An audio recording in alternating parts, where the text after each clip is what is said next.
one of the biggest takeaways I had from Stoneberg was understanding customer diversification, which in B2B is huge, right? If you've got one customer that's 50% of your sales, you're in a really, really bad spot. Like seriously. And you really need to understand that you can't live. And we talked to a couple companies that surfaced. Walmart, I don't know if you remember, is a local company. They did landscaping. Oh yeah. 75% of their sales. I'm like, what happens when that goes away? Yeah, your business is over. Yeah. So really, I mean, you look at how you've got to take on those little guys too. Oh yeah. And those are the ones that keep you in business. Welcome to Winning Strategies Playbook, the podcast where we welcome business leaders, CEOs, and industry experts to discuss the rise to the top, building wealth, and real estate insights. Here's your host, Jeremy Spann. Welcome to Winning Strategies Playbook. For more information on this show, go to our website, myexperiencedrealtor.com. That's experience with an ED for my fellow Marines. And guest today, experiencedrealtor.com. Click on podcasts. You can scroll down to this episode, all the other episodes, download these from the different platforms and find out more information on the guests and how to get a hold of them and their services that they provide coming on to the show. And today I'd like to give a big, warm welcome to my not only good friend, former business partner, fellow Marine, Sean Carr. Welcome to the show. Yeah, man. Thanks for having me. It's been a while since we've seen each other. Now we've known each other for what, like 8 years? Yeah. With Cowtown, Stoneberg, and, yeah. All that. So it's just been been a while. Been a journey. It has. We're going to dive right into that. And oh God, for my father-in-law says that I have to do a joke, so I intentionally do bad jokes. You're right. You ready? You ready for this? Because you got kids, so you'll like this. Let's right? hear it. Right. And I noticed you put on a few LBs there, so this one's designed for you. Clothes got smaller during Oh, is COVID. that what it is? Oh, well, when you shop at Baby Gap, well, right? I mean, you got to do what you got to do. It's cheaper, right? When you're a business owner and you're growing, you're like, hey, man, you take what clothes you can get. Right. So my wife said I should do lunges to stay in shape. That would be a big step forward. And big step. Big step. You mean from sitting all day behind a desk? Or What's been funny is everybody, I've lost 35 pounds in a very short amount of time. Yeah, I I appreciate it. Right? And everybody's like, hey, what's your diet? And I was like, no sleep, not eating, stress where I haven't taken in a long time that was right. And I was like, and I was like, turns out it's a fabulous diet plan to lose weight. So, go get your hands in more, more things than you can actually manage. And you know a little bit about that. Oh yeah, Cowtown and this business and Stoneberg and the EMBA. The EMBA. 2 kids. Oh yeah. God, selling a house, buying a house. What else we add to that list? Family, deaths, and you just add it all. And 7 ways to Sunday. My God. Yeah. So for the audience, let's go back and dive into Sean Carr. And tell us about, where were you born? And let's kind of follow the journey that got you to where you're at now. Yeah, well, I was born about 40 minutes west of Chicago in the suburbs, a small town called St. Charles. Grew up there, played soccer my whole life. Started my first business, selling pine cones to my parents, which I got in trouble for. Naturally, right? I got in trouble for everything. I was a middle child. So, that's why I'm down in Texas. Everybody else is up in Illinois. Right. I was the one that joined the military. 2 brothers went to school the smart way. Right now I'm just old, fat, and hurt. But yeah, so grew up there.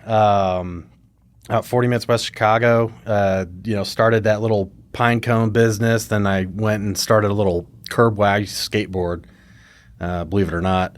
Started a little curb wax business. So me and my buddy, KS Specialized Curb Wax, look it up. It's the #1 curb wax company in the U.S. I'm just kidding.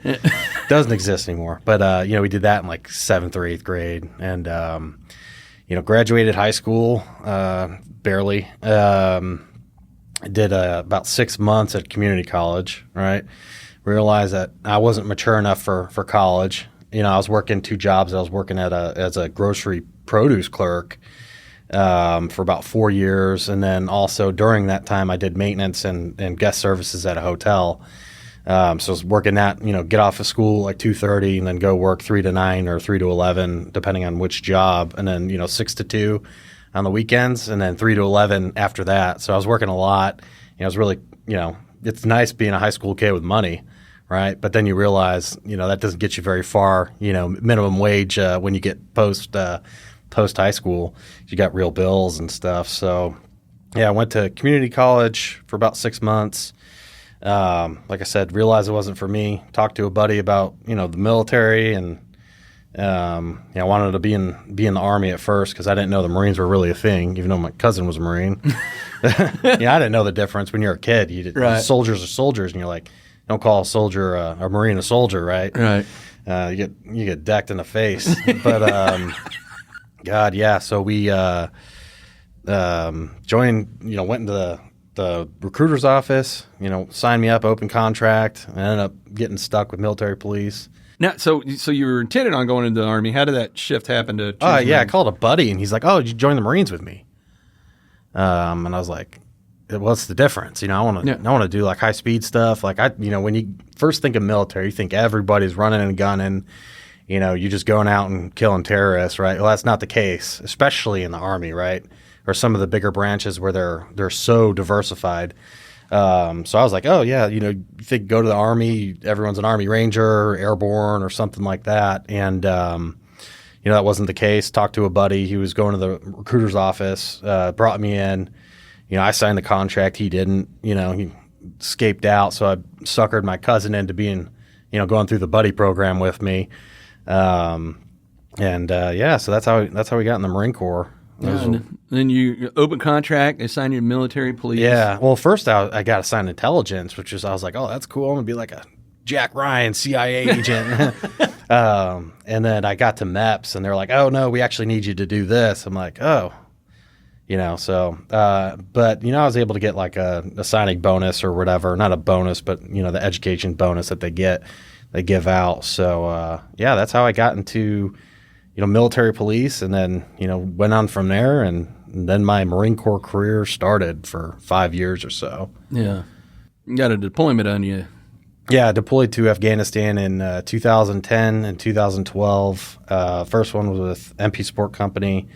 I was stationed out on the East Coast. We were fortunate. Our company was spread out. So we were field MPs, which nobody's going to care what the difference is, right? What is tell the difference. Field MPs, basically, you do things like convoy security, base security on the deployment side.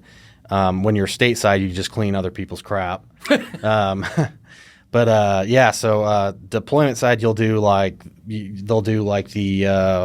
training with the Afghan National Police or Iraqi police. They'll do convoy security.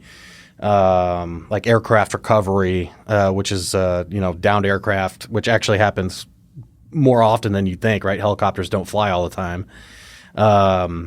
You'll go and do, like I said, that vehicle aircraft recovery, base security. You'll do the detainee ops. So any of they don't really call them prisoners of war, but the insurgents or people they suspect to be insurgents, you'll go and, assist with transporting them or moving them to or bringing them to CI to do their investigation and talk to these people. And you do pretty much anything that the Marine Corps tells you to do. I mean, you're in no less sense a force multiplier, right? Hey, we need you to do this. Okay, send the MPs, they'll go and help out, right? And then obviously you have the the SWAT side on the state side, right? They call it SRT, which is where I ended up on Parris Island. So you have that, and you have the PMO, which is like your police department, your standard, the ones that everyone thinks of when you hear MP. You think of, guy in camis with a badge, screwing over somebody, right? They call him the Blue Falcon for a reason. That Blue Falcon stands for something too, so... the audience that knows. Yeah, and they're laughing. They're like, oh, this guy's trying to glorify being an MP. I am not, first of all. But yeah, so was able to do, travel and do a bunch of different stuff on 2 deployments. So yeah, I was able to experience a lot out of one base in South Carolina. So I was stationed at Hilton Head probably, Beaufort, South Carolina is the air station, right? We were attached to the air wing that deployed for my second deployment.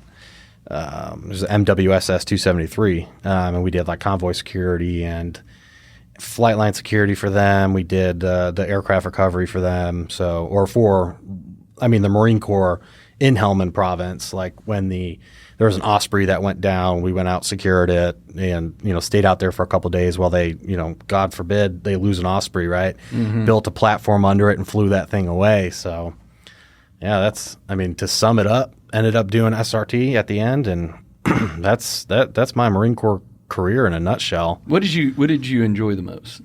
SRT, right? Yeah, 8 to 4. You work 8 hours. You're on call 24/7, so you can't drink. That's what they say. But I think I'm out of the statute of limitations now. But yeah, so 8 to 4 every day you're doing, and I was at Parris Island, right? So we did graduation security. I'm not going to say any more because my wife might listen, but no.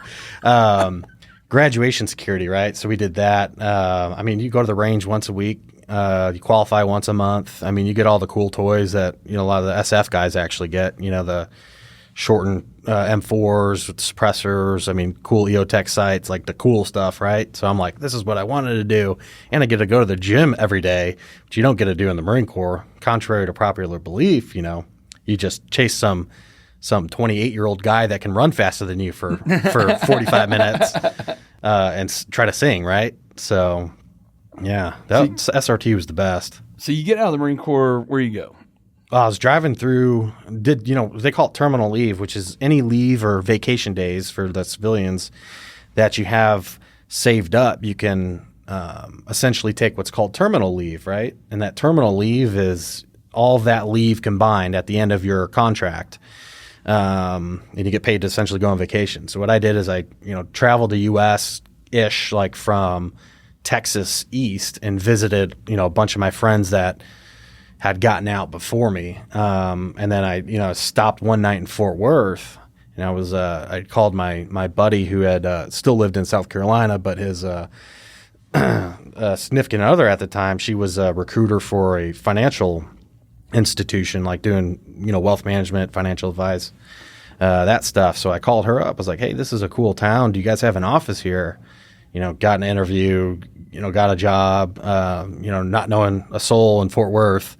So I stopped in Fort Worth on the way, and I liked it and decided to stay. So it was just kind of a fluke thing. What year was that?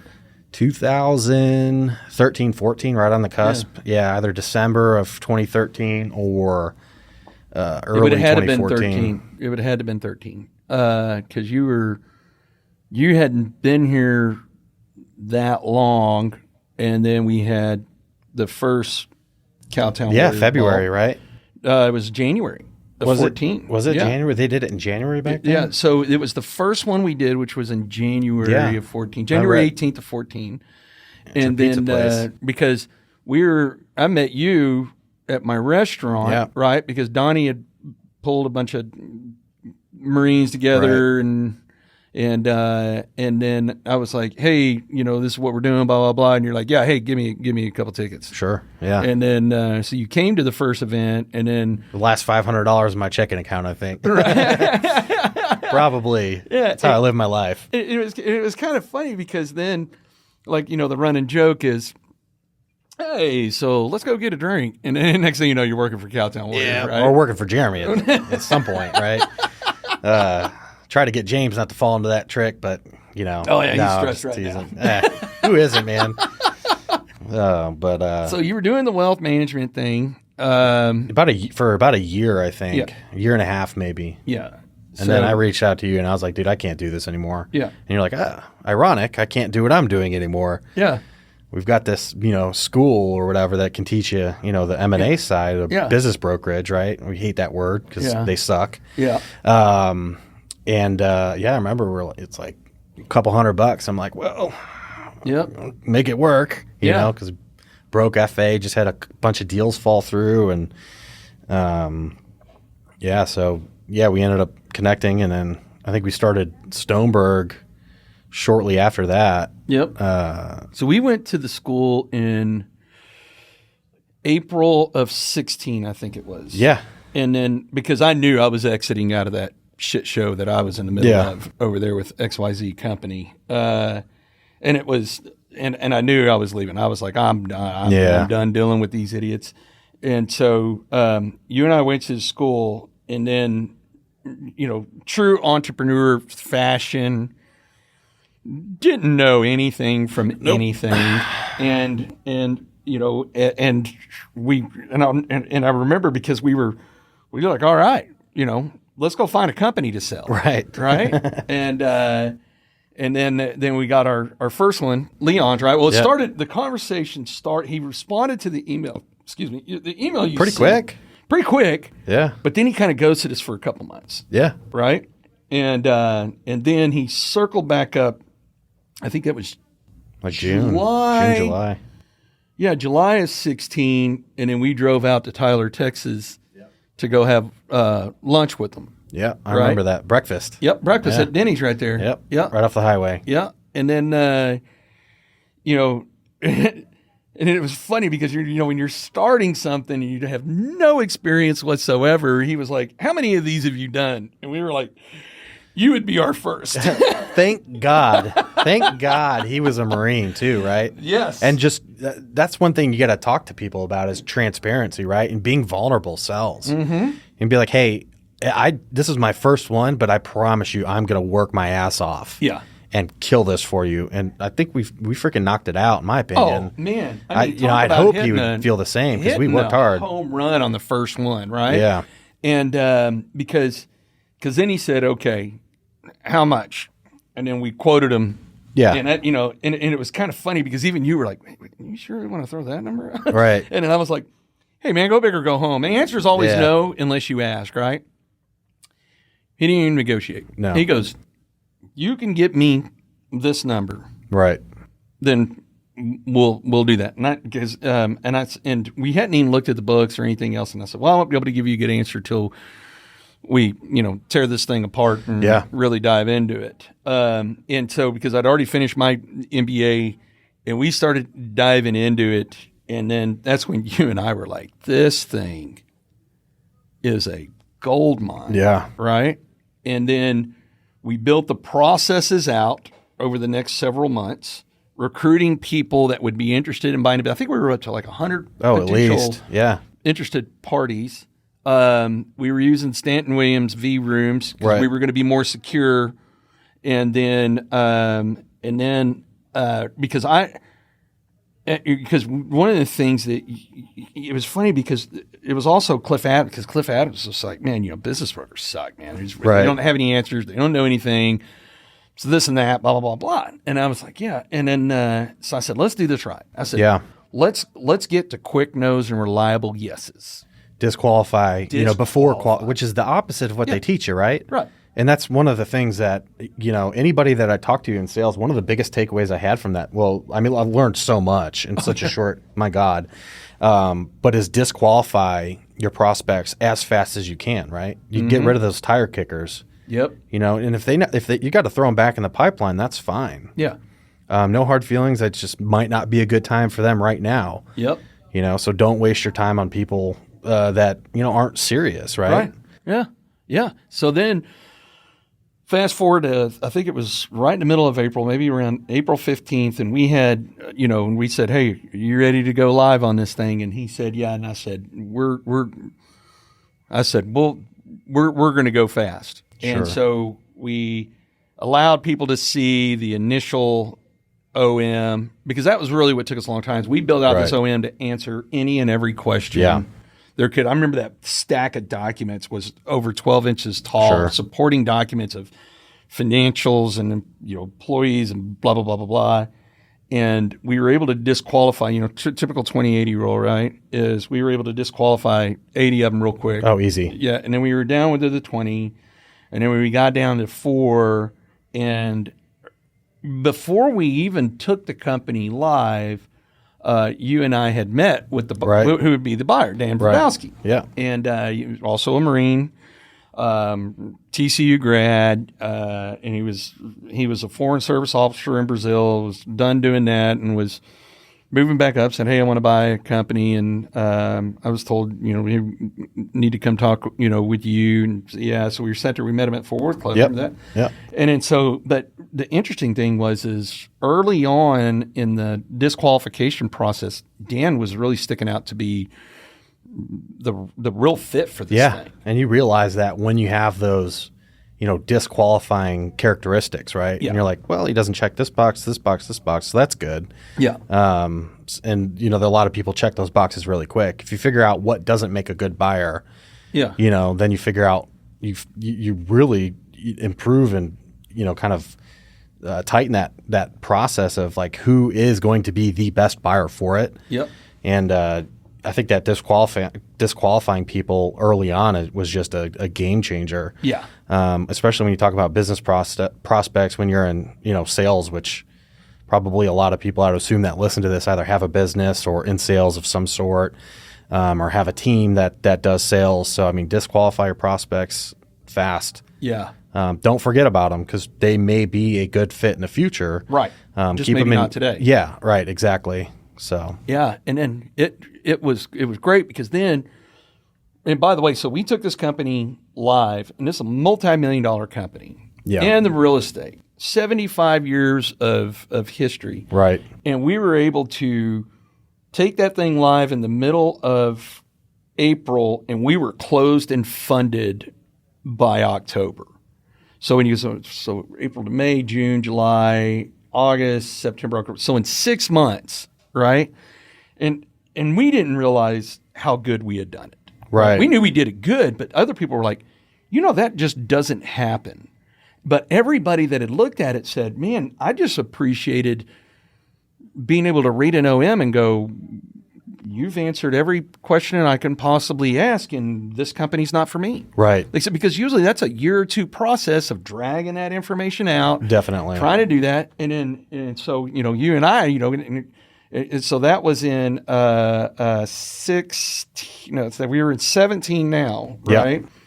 And that was a hell of a payday. And it was funny. I don't think Laura will ever forgive us of this because the first thing we did is we went on a shopping spree at Defender. Yeah, we bought some guns. Yeah, we did. Suppressors. What did we drop, man? We dropped like. It was at least $10,000. Oh, it was at least $10,000. We bought their platinum membership with the private range. Oh God, that's up to 20 then at least. Oh we yeah, $10,000 on guns alone. Alone, right? I think when all was said and done, after the membership and all that, they made like $25,000 off. Oh yeah, in a day. And you don't include like Cowtown Warriors. And all the referrals we send there. I mean, God, at least 150 a year. Yeah, and then it was fun, right? It was like cool. Well, let's go do this again.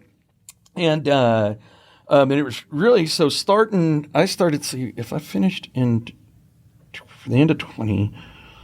So in 18. So now we get into 18, and I had just started using. So a few months later, I had Tony Ford as my executive coach. Yeah, and I was like, hey. Go sit down with Tony, Yeah. And then that's when Tony had pulled me aside and said, he's miserable. Yeah. And I was like, what? And he goes, well, and of course I was learning a lot about myself having an executive coach. As it turns out, you can be born an asshole, right? I think that is something that's, there's a little seed inside of you that grows over a period of time. And when you get enough shit thrown your way, you're done. Yeah. Right? You're like, all right, let's do it. I'm going to say it how it is now, and it's going to have to be that way. Yeah. But I'll never forget when he told me, we were sitting there, and I was like, what? And he goes, yeah. He goes, Sean, working with you, it's like he's trying to gargle kerosene. Yeah, and I think it's like when you work inside of a specific box that you don't necessarily fit in, right? Yeah. Because I'm more of like everybody has to be in sales when you're a business owner. That's just, you've got to figure it out. Yeah. And how you sell is up to you, right? Yeah. And when you're put in a box to say, I'm not into that whole hunter gathering thing, right? I don't want to go one shot, one kill, and then find the next target, right? I'd rather stalk this target, right? And then, eventually go in for the kill, lock them in on a contract, and then, build that long-term business. I'm a, people person, contrary to popular belief, right? But I like to develop those relationships over a period of time, and you don't get that prospecting, right? Yeah. You don't, especially with the sales cycle. Yeah, You're looking at 12 to 18 months. Yeah, and I remember when he told me, I was like, what? And I called you. I said, hey, let's go to Buffalo Brothers to get a beer. And I said, hey, Tony, broke this out for me. Is that accurate? And you're like, yeah, man, I am absolutely miserable. And I was just like, man, why didn't you ever tell me? And you're like, man, I don't want to let you down. Yeah. And I was like, yeah, but I don't want you to. Especially as a 28 maybe at the time. Yeah. Just starting getting your footing in Fort Worth. Yeah. Which is a challenge in itself. Yeah. But when you were like, man, I just didn't want to let you down. And I was like, man, I don't want to do this together if you're going to be miserable. Right. Because let's face it, I could be a challenge to work with. It's more about understanding what you actually mean. I think that's 90% of the job when you work with Jeremy is, okay, he says this, but what does he actually mean? And then you go and think about it for about 6 hours, and you're like, oh, it clicks. Or 2 years later, it clicks. You're like, I finally get what he meant. I'm not the best communicator out there. And it's funny because Laura says it all the time. She goes, you're the most misunderstood human on the planet. Yeah. She goes, and it was funny because I remember referring to you as R2D2. Yeah. Or no, C3PO. You were R2D2. I was R2D2, and you were always translating to people going, all right, this is what he said, but this is what he means. Yeah. Right? And I was like, man, let's but I was like, hey, but if we're not going to do this together, I don't want to do any of this at all because where my strengths were, I had the opposite side where I had some severe weaknesses that I was like, dude, you're the only person I trust to handle the stuff that I'm not good at. Sure. And I was like, let's just not do this again. Yeah. And I remember you going, God, that's such a relief. Yeah. Figure out what I got to do now. But yeah. So then you take off and the part we had missed too is I'd also suckered you into doing Cowtown Warriors. So after you came to the first event, and I was like, hey, you're going to help me with the second event. And then eventually, what was it? It was Peterson next. That's how I met Peterson, was through you. You brought him on, and when you didn't tell Peterson, it was like, hey, I'm going to bring you on, meet these guys. You're like, what he doesn't know is I'm going to hand this Cowtown stuff off to him. Oh, yeah. And I think that when I met James, he was in Dallas, right? Yeah. And I was like, hey, why don't you come over to Fort Worth? And, Cowtown Warriors is a good place to be. And he was a motivator. I started a little Marine networking group in DFW. We had a couple chapters. And he was running the Dallas one. And, we were occasionally meeting up. He was in, I think, like big insurance sales at the time. I don't recall exactly. But I think that's what he was doing, and I was doing what we were doing. And, I got him hooked up. I was like, why don't you come to a board meeting? And once you go to a board meeting, you're like, this is awesome. Yeah. And then, November rolls around and you're like, this sucks. You're like, this sucks. And you're like, oh, just wait. The next 90 days are going to suck, right? Right. Yeah. And as the organization grew, it had to become more corporate, more tame, right? Because some of those board meetings, you rarely early on, you would have 15 minutes of business, right? And now you couldn't get what you need to get in an hour for a board meeting today, right? Because of how much it's grown. Yeah. And I think Wegner had said it best. He goes, we're a drinking club with a charity problem. Oh, yeah.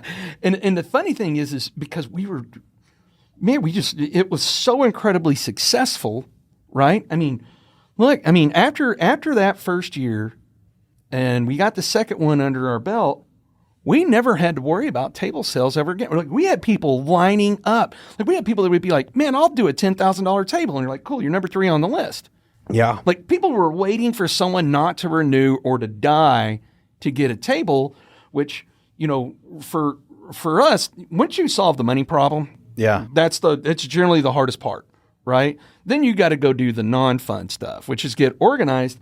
And the interesting thing, one of the greatest gifts that you have that I was always just amazed by, because I fancy myself as a networking person. I've got pretty large networks, Of course. I've got some people in my phone that people are like, how do you have that person's phone? See, I don't even save numbers. Right. That's how important I am. But you decided on driving through Fort Worth that you were going to make this a place, and you grew your network literally overnight. Well, you have no choice, right? Yeah. When you have nothing, you don't know anybody. I mean, and you get introduced to probably the worst sales job you can get, because there's no salary, right? And you eat what you kill, and that's it. Yeah. I mean, there's nothing. Yeah. You don't. There's no signing bonus. I mean, it's, hey, good luck. Yeah. You got to figure it out, right? And who else? How do you network, right? You find something that people have in common with each other, right? And so I use the Marine thing. I'm like, hey, well, we're Marines. Even if, at this point you're not going to be a potential client, I've got to get out and meet everybody I can. You don't have a choice. So you're spending, 60 hours a week networking, right? And maybe an hour a week on sales. And you don't realize you've got to build that foundation. And look at where it landed us today, I mean, because I remember reaching out to you on LinkedIn. You're like, I don't really have time. I don't have time. And I finally ran into you at the restaurant for Semper Fi networking, right? Yeah. And you're like, oh, this guy finally got me. And then you suckered me into Cowtown. Right. So, you're like, what the hell did I get myself into? Yeah. Yeah. And but your ability to do that, and that's why, I was always just so, the way your mind works is completely opposite of the way mine works, right? Like I think in a lot of aspects, but I would definitely say there's some similarities, right? Yeah, absolutely. We're both high A's. Right. To an extent. I mean, you got to be adaptable, but I think what a lot of that big commonality we have is that systems and processes. Yes. It has to be a system and process, or you cannot grow. Hands down. Oh yeah, you won't scale. You can't. You cannot. You get to a couple 100,000 in sales and you're done. Yeah. I mean, you can't. I mean, or entrepreneurs suck it out. Yeah. Yeah, you're tapped out, burned out, everything else, and you were really good at. The only other person that's been able to do this other than you has been my wife, Laura. Sure. Was to be able to, like you're saying, you're just like, no, this is what he means. Is you were really good at getting what was out of my brain into a process, right? You were like, look, I can build the process if I know what you want. And, but I got to know what you want. And you were really good at asking questions. Right. And that was just and I don't think people throw enough value in that. They want answers, but they don't realize answers can always be different. You got to learn to ask the right questions. And you were really a master, right, or still are, at asking the right questions. I appreciate that. I think, with regards to sales, is you hear a lot of people talk a lot, right? And you get to there's a point where that's what you do, right? You've got to talk. You've got to carry that conversation forward. But at your initial meeting, when you're first or when you're brainstorming, you've really got to dive deep and really figure out what, the person's looking for, the company's looking for, or, your boss is looking for. Like, what do you need out of what we're trying to accomplish here? Oh yeah. And the thing is I'm looking up your culture index. Oh, God. And this was what was really funny as well, is had I known about culture index earlier on. Right. I mean, I use it everything. I don't even take a client unless I take the index now. Yeah. That's what we do for hiring. Yeah. You got to, right? And you break it down by letter. We do the free one, 13 personalities, but it's very similar to culture index. Oh yeah. And then I'm looking this up here because, knowing the value of what this meant, right, was so important. Wait a minute, that's mine. Sean's. Where is this at? I'm gonna find this. Oh, wait a minute. No, that's mine, because we know that mine says I'm crazy. Yeah. And then let's see, Spann J results. Where is yours? I know it's in here somewhere. And then, because it was funny, that was also the other thing, is because when I found out about Culture Index, and then what it was is, yours was trying to. Oh man, look at this photo. Look at that photo. Oh, that's an infamous. Got that on Carr Facebook. Photo right there. That is just absolutely wow. Look at that. And so where I'm going to find this thing, and when I do, here it is. It would have been from Stan. Stanton. Yeah. So you're high A, high B, low C like me, but the difference is you were high D, so you're a detail person. Where it's mine, right? It's not. Is mine. High A, high B, low C, but those are the similarities you and I have. Right. But that me being a low D, a less of a detail rule follower. I mean, you're still D, but right. Oh yeah, big D, right? And so, but it was just interesting because that's why you were able to do what you did, because I wanted to break all the rules. I wanted to break everything, and really, you were the one that kept us in between the ditches. It was a good balance, right? It was a lot of ebb and flow. Yeah. You need that partner that's the opposite in a lot of aspects of you, but you also have to have some similar traits, right? Or you're not going to have any common ground. You're not going to have the same goals, aspirations, things like that. So yeah, absolutely. And then so we break up the band, but it wasn't for the audience. Like it wasn't a bad thing, right? It was just we were ready to. If we weren't going to do this together, then it was ready for us to go do our next phases. Yeah. And our next phases, because of what I believe that we learned from each other through our experience with Stoneberg, helped us in creating the companies that we have now. Oh, God, right? yeah. I mean, one of the biggest takeaways I had from Stoneberg was understanding customer diversification, which in B2B is huge, right? If you've got one customer that's 50% of your sales, you're in a really, really bad spot. Like seriously, and you really need to understand that you can't live. And we talked to a couple companies that surfaced. Walmart, I don't know if you remember, is a local company. They did landscaping. Oh yeah. 75% of their sales. I'm like, what happens when that goes away? Yeah, your business is over. Yeah. So really, I mean, you look at how you've got to take on those little guys too. Oh yeah. And those are the ones that keep you in business. Well, and the other thing too that I felt was real valuable, because remember there was an HVAC company that we out in Dallas. Yeah, and then but we were like, we don't want to work with them. Yeah, and it just wasn't a good fit. Not a good fit. Yeah. Is so many people feel like they have to take somebody on that it's just as important to go. Right. I don't want that person as a client, right? Exactly, because they're going to have unrealistic expectations. And we already knew that working around me, I've got unrealistic expectations of myself and everything else around. The last thing we need is a combat multiplier on that situation. God, yeah. That's the truth. Because I'm going to stretch you 7 ways to Sunday. Yeah, and sometimes even with current customers, it makes sense to take a break, right? Yeah. We've been fired from one customer, which is pretty damn good. Yeah. And it was just, for whatever reason, it was a trend of issue after issue after issue. And I remember their executive director called me up. He's like, "We can't work with you anymore." I was like, "I don't blame you. I'd fire us right now." Yeah. I should have fired us before that. But then having to fire, and they were one of our bigger customers. But then having to fire or put on pause somebody else for lack of payment or not paying fast enough. Yeah. Which, if you're a growing company, you need to turn cash as fast as you can. Oh man, it was funny, because you saw Clark coming through here. It's like people, you can be profitable but cash broke. Oh, right here. Yeah, right and here. People don't understand a lot of times what cash flow means. Yeah, really means, right? And then so let's talk about it. So then you decided, all right, cool, I'm going to go start another company. Sure. And that's when you started your current company, which is Mercy Staffing. So what happened is we stopped that. My wife had our first kid. It was like right before Liam was born. Yeah. And he's 3 now. But right before he was born, we stopped doing Stoneberg. Yeah.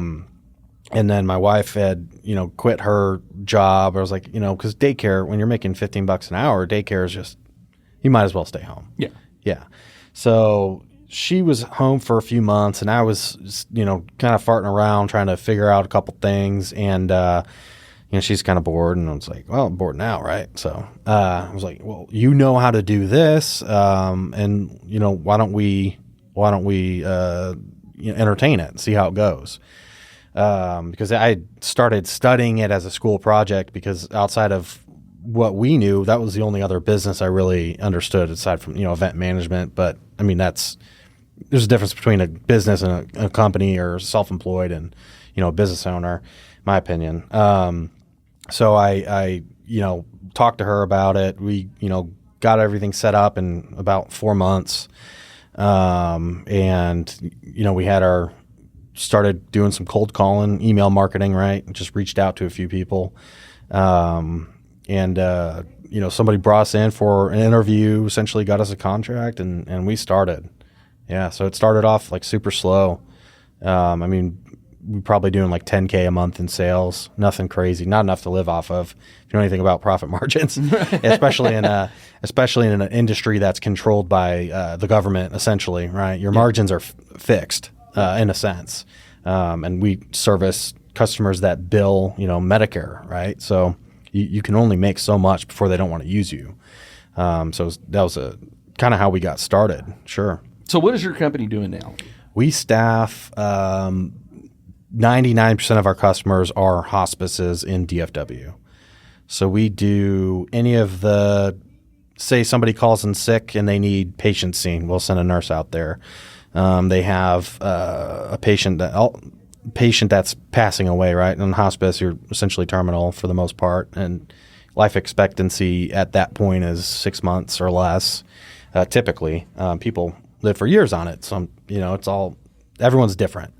So we do a lot of the end of life care. The last 72 hours of life is typically what we do. It's called continuous care, crisis care. So we send a nurse out there 24/7 to care for someone's loved one, whether it's at a home or a assisted living facility, to medicate the patient, make them feel comfortable, and make sure that they don't pass away alone. So it's one of the good psychologists that I listen to, Jordan Peterson, I'm not sure if you heard of him, but he says, do what's meaningful, not expedient, right? To me, what was expedient was what we were doing, right? We made good money doing it, right? This is growing a business is a slower way to get income, right? You can go to school and get a good job and make $70,000, $80,000 a year.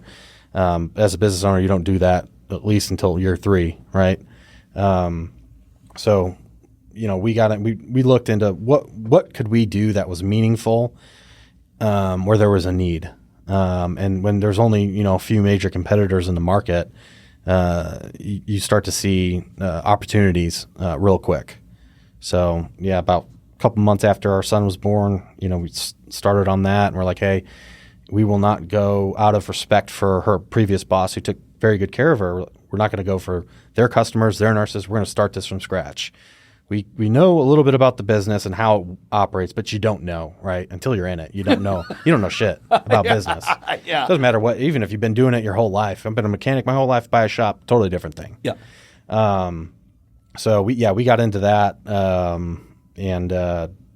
Like I said, you don't know what you don't know as a business owner, especially as an owner operator, and just kind of grew it from there. Yeah. So what, and here's the other thing too, is what they don't teach you about becoming a business owner is the sacrifices you're going to need to make, right? Or the decisions you make for the good of the business. Or when you have 100 employees and they're like, oh, but I'm worried about my problem. You go, you're worried about you. I'm worried about 100 of you. Yeah, exactly. That's how it is for us payroll. Every week somebody needs an advance or something. Well, when you have 100 and something nurses, it's that multiplies very, very quickly. And as a new business, you don't have the luxury of being able to service all of their needs, right? So you got to pick and choose. Hey, who's going to be mad at me this week? Yeah. You do what you can, and you take care of people that take care of you. But you can't pour from an empty glass, right? So yeah. And then like one of the sacrifices you made was your payroll was growing so fast and you're scaling so fast that you call me and you're like, I need to sell my house to keep up with this payroll, right? And, back in like close to Christmas time, I want to say last year, right? I think was it maybe January 20 or it was either in 19 or 20. I can't remember. It was 2020, 2021 at the literally this year. 8 months ago. Yeah. Was it? Okay. I think so. Yeah. It's been a long year. yeah, but it was like, yeah, because we were at the house for COVID. I was like, man, you're gonna. I mean, man, that's a holy cow. And we got you a smoking deal on that house too, man. We beat that lady down. That agent, she just didn't know what she was doing. Remember, she was even calling me crying on the phone. Even you at one point went, man, I'm starting to feel bad for him. Like, man, I was taking him to the woodshed, right? And all reasonable things, though. I mean, all reasonable. When you don't do your own due diligence, what do you expect? Yeah, and like, hey, just because you don't know your job doesn't mean I don't know mine, right? And so I was like, man, that's a bold move. And you were like, I believe in what I'm doing, and I need cash flow right now to grow this thing. Yeah. So that was call it a year ago, right? So a year later, where are you? Yeah, so we were growing pretty steadily. It was weird. Last year was weird. We had been growing pretty steadily, right? COVID first came out. Nobody knew what was going on. So nobody was letting nurses in their homes. I mean, we did like $600 in sales in June. God. Seriously. So I'm like, what the heck are we going to – I'm still doing I think I was still doing the EMBA program or just finished. And we had been growing steadily. I think we're approaching, $20K a month, $30K a month or whatever. And then COVID hit. That was weird for a little bit. And then we ended up being the only agency in DFW that did COVID patients, right? So you look at the situation and everyone's calling, hey, do you guys do this? Do you guys do that? Maybe we got to do it, right? Nobody else is doing it, so let's do it. So that got us into the door with a ton of different customers. And then eventually you win them over by, customer service, responsiveness, quality of care, a myriad of different things that are your differentiators from your competitors. And when you've only got a few competitors, they're not hard to predict, right? They're going to respond to what you're doing in certain ways, right? And they're only going to compete on top line or bottom line. They're not going to compete in other arenas, right? So you've got to figure out, hey, how can I compete? How can I plan and be ahead of them every step? So if I change, my pricing strategy and my pay strategy, how are they going to adapt, right? They're going to adapt and do probably a very similar thing because that's what they know to do. Well, you've already got to have plan B ready to go. So when the market does adapt, you throw them for a curveball again.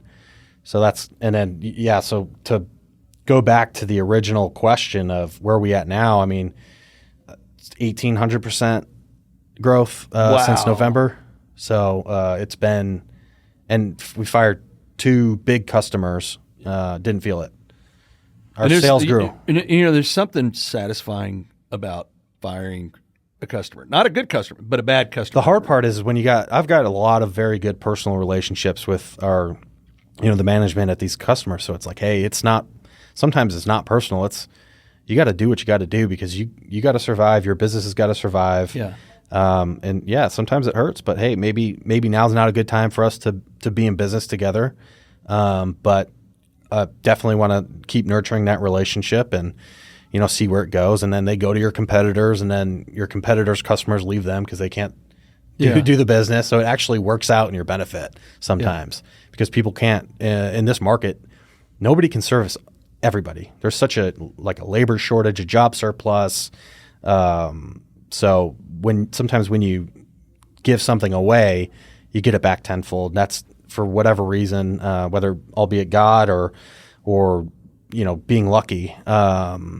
That's happened to us every time. So it's just been just a very insane thing to watch. So let's talk. Let's tap on something you just said: labor shortages. That's a real thing that I don't think that many people in this country fully understand what's going on there. And by the way, I was just talking about this with Clark on his episode, was that labor shortage was going on long before anybody even knew what a COVID-19 was, right? It exasperated it. Oh, yeah. Yeah. I mean, you talk about pouring gasoline on a fire, right? Yeah. Or dumping napalm on a gasoline plant, right? So COVID just showed how stretched thin the market was. And then, with the political environment that was going on in the U.S., it didn't help, right? Because everyone's focused on politics. No one's focused on what's actually going on in the economy. And then we get these mandates and these things because we don't know what's going on with COVID. So we shut things down, and it makes the problem worse. Now businesses are shut down. People aren't working. And then, 6 months later when the benefits run out, people are like, well, I want a job. Well, a lot of these companies adapted and now realized, okay, we don't have to do that. A lot of businesses closed. Which gave opportunities to other businesses who, grew their workforce and can't, sustain that growth because the job market itself is just, we were already at a 10 to 15% shortage in the U.S.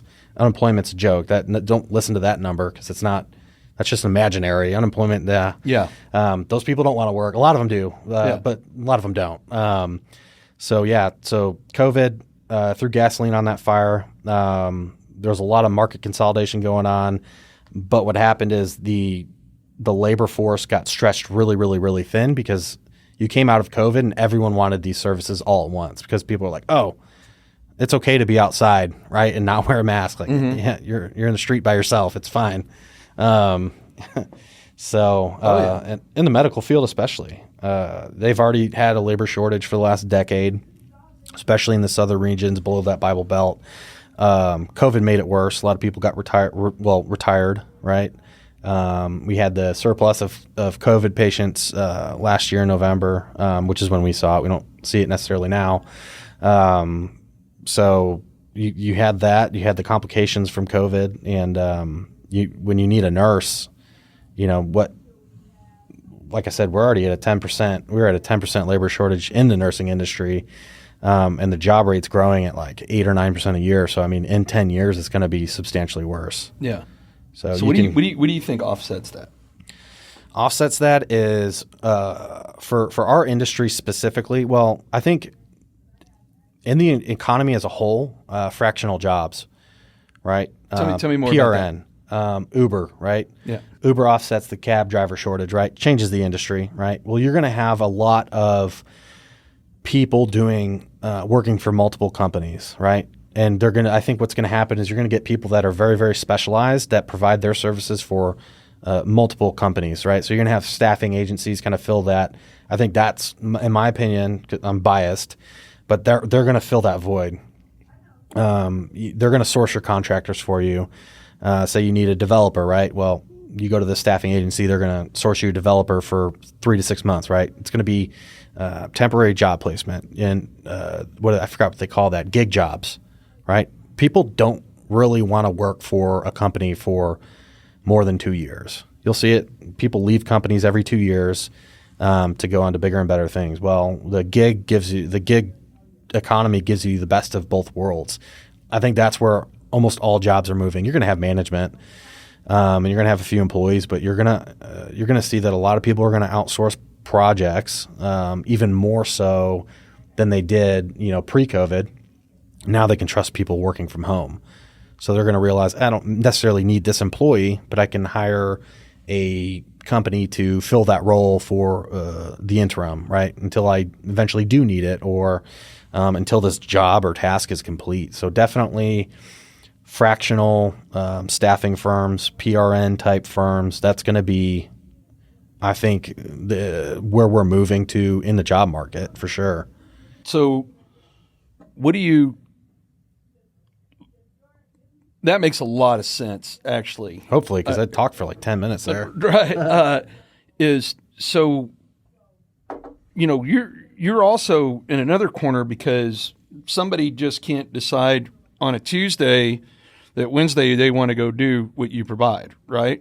So because there's licensing, there's training, there's schooling, there's all that, right? Yep.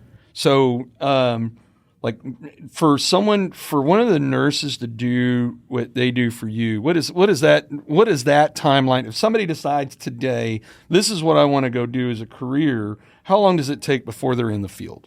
It depends, right? So if we went and sourced people at the school, you can get them trained in 4 weeks because what we do is so specialized. There's not a lot of variance between each patient you take, right? Yeah.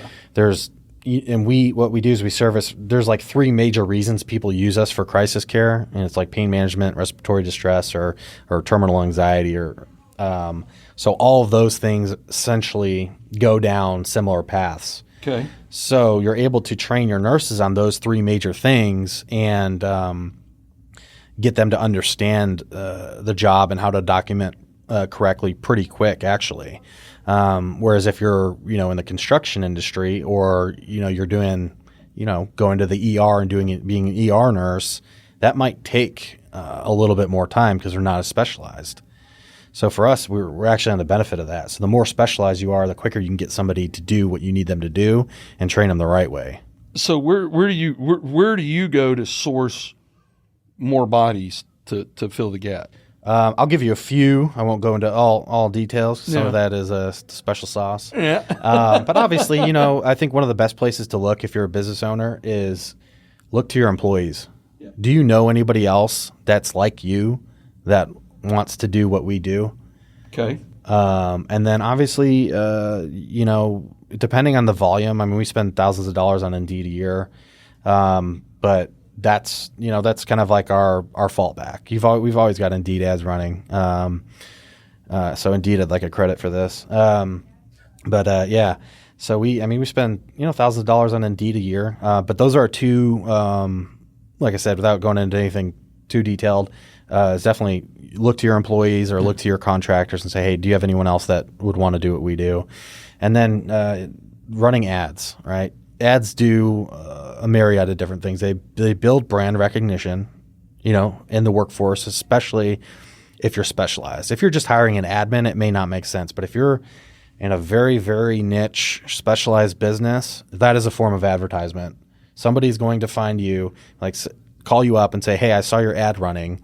I'm not looking for a job, but do you guys provide this service? And you're like, sure. Why don't we talk? So definitely ads and looking to your employees because you want to find people like and trust at the end of the day.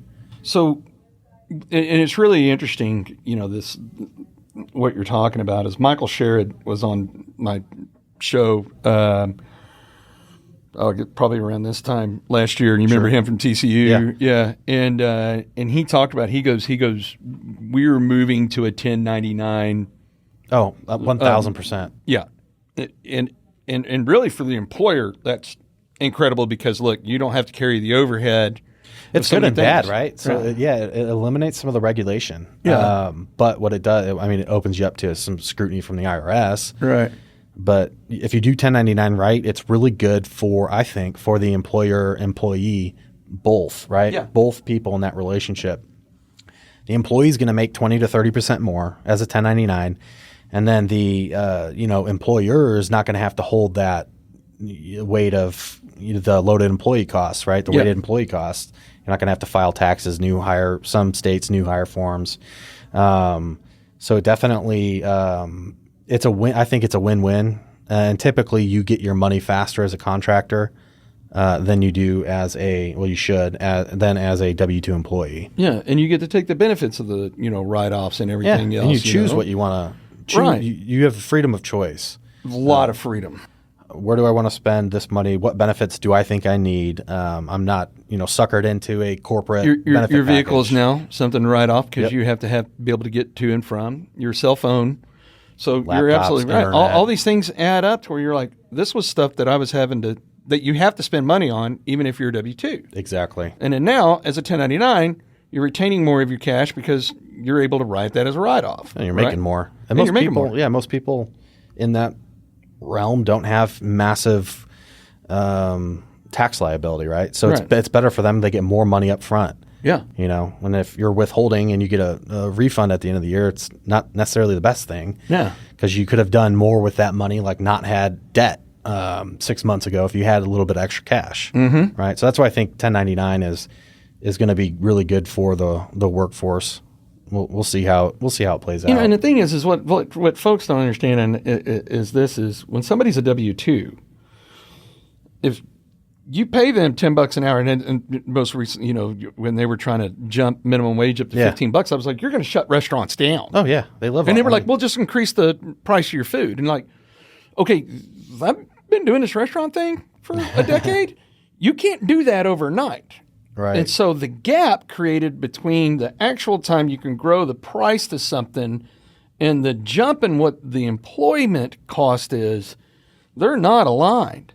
Right? They don't just add up together, and you close restaurants, and restaurants already been decimated during the pandemic, right? For sure. And so it's like a $10 an hour employee only takes home $7.50. Right. And they actually cost me $12.50. Yep. Yeah. People don't understand weighted cost. No. Or loaded employee costs, right? So now I'm already paying $12.50 an hour for this person who makes $10 an hour, but only takes home $7.50 an hour, and you want to jump that? You want to jump that to $15 an hour? Like, and you're already talking about an industry where the margins are super, super slim, right? And you add in a pandemic where less and less people were going out, right? And no one was for a short period of time. Oh man, it was closed down. Yeah, it was just man, it was just like, wow. And it was really interesting because during the pandemic, when everything shut down, is when I said, we're seeing really how our economy is not on point right now, right? And by the way, all that was going on long before the pandemic happened, right? Now the economy's showing us who it really is currently. Right. Inflation's going up. You have all these situations that are happening, but people are still living in la-la land. Like, you know, hey, it's just a Sunday afternoon walk, right? Yeah, reality's going to slap you. Oh, yeah. It's going to hit you. And the thing is about this inflation, it's not going to hurt people that are established, right? It's going to hurt. It's going to hurt the workers. Yeah, yeah. I mean, the busy bees down at the bottom, not making even the ones making minimum wage, which a lot of people don't. But I mean, up to $20 an hour. Like our labor costs this year have gone up 20%, easy. Yeah.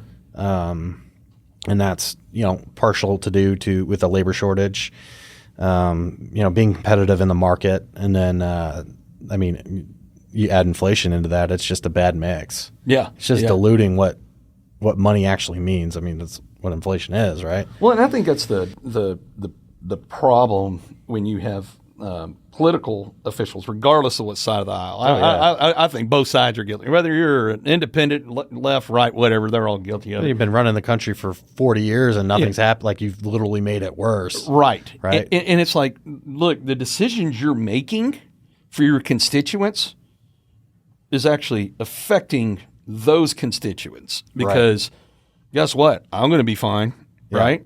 And, you know, and I always, you know, not turning this political or anything, when people go, well, you had certain advantages that I didn't have. And I'm like, do you know anything about my history? Like dropping out of high school, couldn't read, went in the Marines, right? You know, I didn't get to where I'm at because somebody said, oh, hey, here you go. Here's your silver spoon, right? I got here because I sacrificed and worked my tail off, but I also was willing to learn what I did not know to put myself in a position that when this thing does go to hell in a handbasket, I'm going to be okay. Right. But I didn't get there because somebody gave it to me. I got there because I worked my tail off. For sure. Right. And I go back to, and oh yeah, by the way, a lot of people don't realize, it's like when you and I started Stoneberg, right?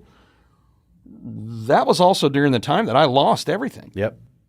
Not only lost everything, but holding the bag for $4 million on a capital call that I didn't have. Right. And as it turns out, when I looked around, nobody else was around. It was me, right? Yep. And it was like, so, you know, what I did is I learned that I never wanted to be in that position again. Yeah. And then, but I would say that it was also a great professor, right? And then you add, while that was going on, because you remember the abnormal lawyer costs I was paying. Yeah. Like I was like, people don't understand, you know, when they go, I hate lawyers. And I was like, let me tell you something. When you're deathly afraid of your name to come up in a conversation amongst a certain group of people, because you know that the second your name comes up in a conversation, you're gonna it's going to trigger some events to happen, which as soon as somebody go, hey, your name came up in conversation, I was like, well, that's going to be another $5,000 to $10,000 invoice I'm going to get from my attorney. Yep. Right. And then you know, knowing that I hadn't done anything wrong, I had to keep throwing money at attorneys to go, you know, because you don't want to speak for yourself. You pay a professional to speak for you. Absolutely. And so, you know, but it was also this pain process I was going through. At the same time, you and I were creating something that we were able to figure it out. And the thing is we really evolved so quickly that our agility, right, being agile. Semper Gumby, right? Oh, brother. Oh, man. And then that gave, you know, us the ability to build what we have now, right? And because I was like, I am not going to put my family through that ever again. Yeah, I think understanding, you need to know what failure is to you first. Yeah. Before, I mean, success is, I mean, it's almost irrelevant. You need to understand what failure looks like, because when you're, I think Jordan Peterson again says something along the lines of, when you're running from failure, from what you know is failure, you're running hard, right? You could chase success, but a carrot's only going to get you so far. But when you're running from something that scares you shitless, oh yeah, you run fucking hard. Oh right? Yeah, fast, hard, and like don't stop. No, exactly. Right? And you know, and it's really funny is, you know, and I know you and I, you know, joke around about this as, you know, the easiest days of our life and what would ultimately be the less scariest were when people were trying to kill us when we were in the Marines. Yeah, that was Did we fun, ever right? think when people were shooting at us that we would go, oh, wait, turns out this is not going to be the scariest thing I've ever dealt with, right? Especially you don't have kids yet, right? Right. Oh, God, yeah, you add that into the equation. It's like, oh. And then, So I like to wind all these down by going, hey, let's go back to 20-year-old self. And I know that if we would want to tell 20-year-old self a million things, but if you could turn back the hands of time and go back and talk to 20-year-old Sean, what would you tell him to do or not do? Or what's the one thing you could tell 20-year-old Sean? You know, fortunately, the Marine Corps grows you up quick. I would say grow up fast, right?